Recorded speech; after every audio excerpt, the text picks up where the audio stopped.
Oh yes, magandang buhay mga ka-agrikultura. Flex ko lamang po ang ating mini farm visit dito sa Barangay Talinhugon, Dagami, Leyte.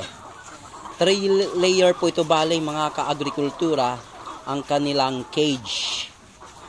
Yan.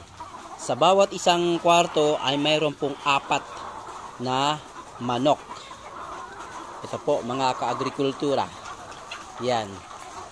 Bali, 2 hilira po ito ang kanilang pinagawa. Ito po ay nangingitlog na po mga ka-agrikultura. Ngayon po ay hapon, bali wala na pong itlog tayong makukuha. So pinapakita ko na lang po sa inyo ang mga manok na ito. Yan po. Yan, maraming manok po ito mga ka-agrikultura.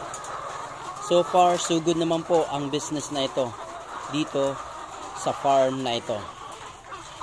So, maraming salamat po at God bless us all.